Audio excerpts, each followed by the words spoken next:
Hello, my name's Dread and welcome to what I'm hoping is going to be the first of many videos about how to do D&D more good. There's a lot of videos on YouTube where people are talking about how to begin and how to start out. There's not a huge amount of examples, there's far too many top 5 and top 10 lists, so I wanted to actually go into a little bit more detail on some of the things I've learned and give you some actual examples of things you can use in your games to do D&D more good. I've done the hard work, so you don't have to. I've been playing tabletop RPGs since I was 13 years old, so I've been playing for 23 years, which is, wow, that's a long time. Most of that time, I've been a GM or a DM rather than a player, so I'm the guy who's just stuck in that sort of perpetual DM state of mind, and it's very rare for me to actually get to play a game, but I love it. And when you've run a lot of games, I'm not running a million games, I'm not an expert, but I'm pretty good. When you've run a lot of games, you pick up a few tricks to make things a lot easier for yourself. In particularly, I'm not really interested in modules or playing sort of pre-written campaigns. While that can be fun, I love playing in them, but I would never run them as a DM because for me, it's all about making that interesting world. I'm just obsessed with world building. I could do it all day. So yeah, here's some stuff I built that I'm going to share with you that you can use in your games. So first off, this is a custom Pantheon that I sort of designed, I'm going to say, like partially ripped off, but mostly designed it myself. Pantheons in D&D are always a tricky one because while they're amazing to come up with, and you could spend hours coming up with 15 different complicated gods, you could have a god of the elves, a god of mountains, a god of this, that and the other, give them all unique names and characters and personalities. The problem with that is you will end up spending more time creating a Pantheon than your players will actually spend engaging with it. If you have somebody playing a Cleric or a Paladin or whatever the equivalent is in other systems, then yeah, they'll probably pick one god and a lot of their decisions will be based around that. But then you've got 14 other gods which no one's ever going to touch other than maybe the god of the evil guys who your players are trying to fight against. So you could just save yourself a lot of hassle by using a nice, simple, generic, catch-all kind of Pantheon, which is what I've come up with today. So, without any further ado, let's make a start on discussing them. And hopefully, if I can do my video editing right, I'm going to have things appearing up here to fill in the information as I speak. There's a few good things about this Pantheon.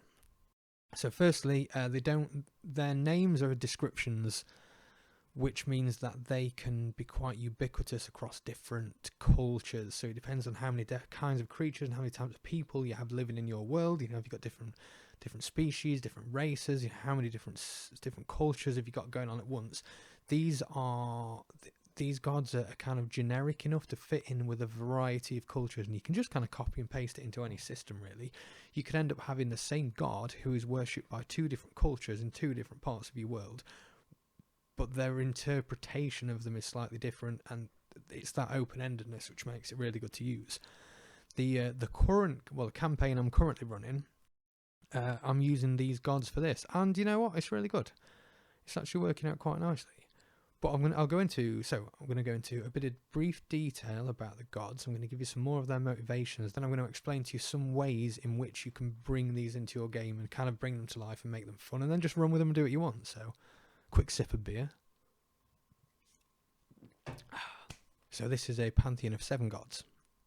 Number 1, the Smith. The Smith taught the people of the world how to extract and forge metal and how to make coins. Temples of the Smith are commonly found in the civilized lands of the world, and almost all forgers, mercantile houses, or banks have a shrine to the Smith. The associations of this deity are metalwork, forging, and trade, and the symbols are an anvil, a hammer, or a coin. So who is this god for? This is a god of commerce. It represents the march from primitive to more civilized cultures. Whether that's good or bad, that is up to your storytelling. The hunter, the predator, the assassin, the woodsman, all are blessed by the deity known as the hunter. This deity has followers in many towns and rural areas and is particularly favoured amongst the people who live on the fringes of society. The hunter rarely has temples, but countless small shrines can be found all over the wild places of the world. The associations of this deity are hunting, tracking, and investigations. and their symbols are a bow, a knife, or a spyglass. The hunter is very rarely worshipped in cities because the hunting is a pastime of the of people who live in the wilderness, people who live in forests, people who live in smaller towns, where hunting is more of a way of life, really. But it's not necessarily strictly hunting, it's also tracking, it's finding the thing you want. It is the god of the chase. So followers of the hunter could be druids, could be rangers, but you could easily have rogues, fighters. You could have a variety of types of people who would worship the hunter. Number 3, the sage. The sage is the deity that taught the earliest people of the world how to seek and understand the nature of reality. Scholars of all kinds venerate the sage, and this deity's temples double as libraries and places of study. While common in cities, temples to the sage are extremely rare outside of them. The associations are study, research, and knowledge, and the symbols are a book, a quill, or an ink pot. So, classical god of knowledge and learning and understanding, commonly found in universities. If you've got any big universities in your settings, it's almost certain that they will either have a temple to the sage, or the university itself will be a temple to the sage. Any player characters which favour knowledge, amongst other things, the sage is their go-to. Very unlikely to find the sage outside or on the fringes of civilization, except maybe there could be some outposts on the outskirts of a sort of distant strange land where researchers are going to study, and maybe small temples to the sage will appear there. You can almost think like field archaeologists, the kind of Indiana Jones type characters. They would probably be followers of the sage. Number 4, the farmer. The earliest people of the world were nomadic and tribal, but when their tribes grew too large to subsist on hunting and foraging alone, it was the farmer who taught them to grow crops and domesticate the wild animals of the world. Temples to the farmer are perhaps the most ubiquitous and can be found in almost every settlement of the civilized lands. The farmers' associations are farming, obviously, animal husbandry, foraging, and the harvest. Symbols are a basket of fruit, a plough, or an ear of wheat. So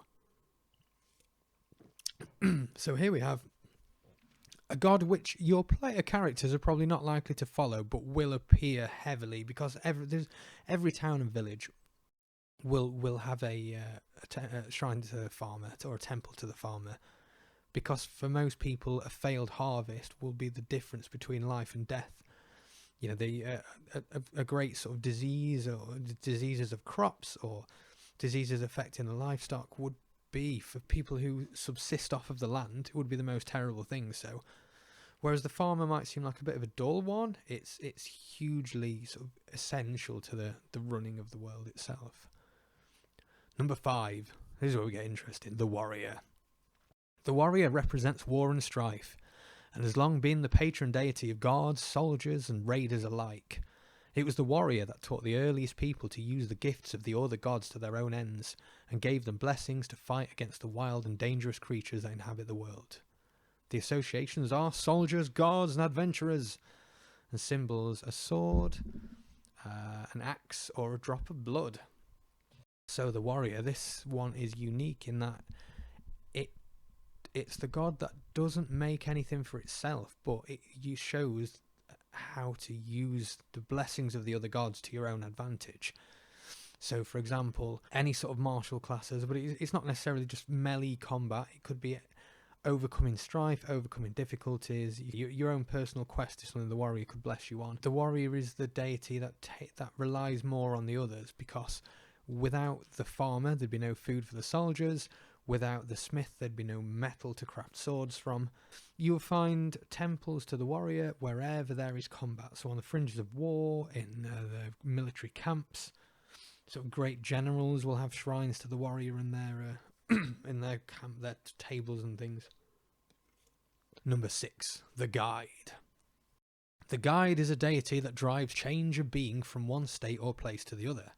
Travellers and explorers pray to this deity, but as do the midwives who bring new life into the world, and the undertakers who usher the dead to their final resting places. Legends state that when a being dies, it's the guide who takes their souls onto the afterlife to reside with the other gods. While never grand, temples to the guide are numerous. Associations are journeys, births, funerals, and the afterlife. Symbols are a lantern, a star, or a chariot. So this is the one I found the most interesting, and one of the players in my current campaign is playing a cleric of the guide, who's effectively like an undertaker kind of character. So it's all about sort of ushering the dead onto their final resting place.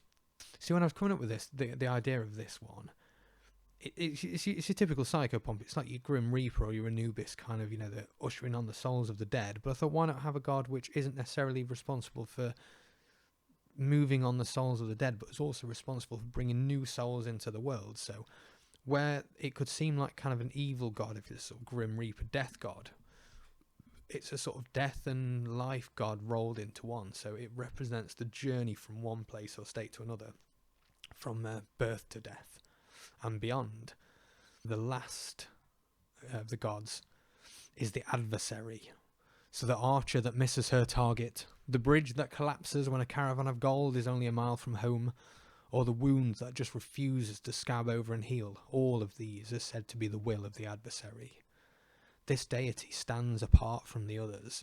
It exists to oppose, to deny, and to foil. Most civilized people would consider temples to this deity to be profane, and few would willingly wish to attract the Adversary's attention. While the other gods can largely be said to be there to help people, the Adversary is the one who does not.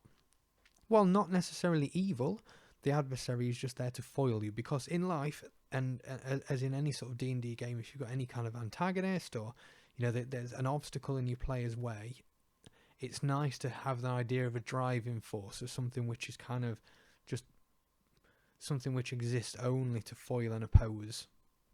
I mean, obviously it's not, people still succeed at things. It's not the most powerful, but all of the gods are equally powerful. So, whereas you get using the farmer as an example, there's always going to be some crops that fail. Most of them will succeed, but the ones who fail could be put down to the will of the Adversary. It's worth noting as well that some people might not want to, they might not want to worship that god. They might want to have a different one. So you throw in the idea that, okay, these are the main 7 gods worshipped by people, but there are some people in remote parts of the world who follow other gods as well. So most of these are minor, so representing small events or trades that villagers or people in small towns and places rely on, such as maybe a god of fishing, or the fisherman, or the sailor, the gambler, or even the lover. Whether these gods are separate minor deities of their own, or merely just another facet of one of the main 7 deities, is something fiercely debated by scholars across the world. There are some rare sects and cults hidden away that claim to worship beings even older than the gods, although to admit such in most cities would be tantamount to heresy. So that's where your warlock fits in, with a strange warlock patron like some kind of greater demon, or some otherworldly tentacled horror. So, how to use these gods inside the game? One good story point I quite like is the idea that in the early days of the world, so thousands of years ago, before whatever current state your world is in, but obviously I'm imagining this pantheon fits in a world which has got cities, towns, and villages and places, because without cities you wouldn't have, you wouldn't have the smith, and you wouldn't have trade and commerce, so they wouldn't all quite fit in. But in the earliest days of the world, sort of legends had it that the gods would take mortal form. And the mortal form could be completely different. It doesn't have to be one. It's just whatever you fancy. So the gods could take mortal form and would actually teach the earliest people how to survive in the dangerous world, the world full of kind of monsters and various horrors and other things. But it was the gods which shaped the earliest people. Where the plot thread comes in with your game is, so in the early days, the gods used to interact with people and used to shape their development, kind of shape them from sort of almost primitive cave-dwelling people through to having great civilizations and, all these kind of choices and different complex ways of life. So how do you make these relevant in your game and make them actually put a bit of mystery in for your players to latch onto? You use the distant past, past and present approach. So ignore future, we're going distant past, past and present. Distant past is in the earliest days of the world, before there were towns, before there were cities. The civilized people, may they be humans, elves, dwarves, tabaxi, orcs, whatever it is you've got in your campaign world, had got constant dangers from the wild things and the creatures and the beasts and dragons, whatever it may be that was terrorizing the world. The gods took mortal form and showed them how to do these things. They taught them to farm, they taught them to fish, they taught them how to construct buildings. They taught the people how to escape the kind of the wild world. It's the parallel is how the, you know, how sort of Neolithic humans start to build town in our real world, start to build sort of towns and begin farming and start to begin cities and weren't living in caves anymore. For hundreds of years, the gods haven't taken mortal form and they haven't walked among people. So their temples have grown, and obviously they exist because clerics and, you know, the religious characters can call upon them for magic and favours, and crops still grow and people are still born and die. So the gods are still active, but they were silent. They didn't walk among people anymore. And so that brings us to the present. The plot hook for your characters is the gods have started to once again take mortal form. So I had in my campaign I've been running, I think the characters were on like the third god they had met, or an avatar of the god they had met, before they even knew that they were meeting gods. And it was only when one of the characters is a priest, is a cleric of the guide. It was only when some they were stuck in an area where they were trying to reach a kind of they were reaching some place in the middle of the wild lands. It was some sort of cult stronghold they had to get to, and they were being attacked by sort of wild fae and things on the way. But even the ground and the plants themselves were trying to trap them, and so they couldn't find their way through. And the brambles and the vines were constantly snagging and sort of cutting at their feet, and the players were taking damage as far as they moved. And it looked as though they would all end up kind of bleeding to death before they even got to their target. But then a small child with a lantern wandered past, and he just said to him, "Oh, I know the way. If you follow me, I'll show you where to go." And this other that's a bit creepy. Why was there a creepy child with a lantern? But it was only when the avatar of the god called the character's name and then led them all to a safe location they realised. But, you know, like they met an elf hunter. I know elf hunter's a stereotypical thing with it. They met an elf hunter who said they were hunting some big prey, and you throw like a little bit of something supernatural in, just to show them that this is even though they look like an ordinary person, it is not an ordinary person. It is an avatar of the god. So this elf hunter who they met, and I think one of our rogue, the rogue in the party, did an amazingly good stealth roll, and she managed to sneak up to this the avatar of the god, who sort of turned a corner and then disappeared, and there was actually snuck up behind them. You know, you can be walking through the woods, and there's a farm with a kind of an old man or an old woman who's just sort of busy like pulling pumpkins out of the ground, who can just ask the characters like, "Oh, do you mind, you know, all right there, would you mind giving us a hand pulling these here turnips out the ground?" And it's up to the players. The players can interact with it. They can help pull the turnips out of the ground, or they can say there's no reward in this and they won't bother. If they help the god, they get some small boon, like maybe a point of inspiration, or if it was the farmer they helped, they could get a handful of good berries, or, you know, just a small boon like that. But then as soon as they've gone and they're not looking anymore, whenever they turn around, the farm's just gone, and it's just an empty field of grass just in its place. So, you know, some kind of weird little way of showing that it's actually God walking among the people. So there's no good or evil or law or chaos associated with these. You could have your main character who's good and your main antagonist who's evil, who could both be followers of the warrior, because it's all about to vanquish one's foes. Because it's cliche to have good gods and evil gods, and a god of the goblins and a god of the orcs, and I know people like it. I know it's been in D&D for ages, but it's just boring and it's overdone. So I hope you enjoyed this sort of custom Pantheon. I hope you use it in your games. If you do, sort of give me a shout, let me know how it went. I'm hoping on making a lot more series. There was a campaign I wrote which finished kind of recently, and I just love the idea of it so much. I was going to make a whole series of videos on this campaign and sort of how you can run it in your games. Thank you very much for watching. I'm Dread Roberts. Peace and stuff, yeah? Catch you soon. Bye bye bye bye.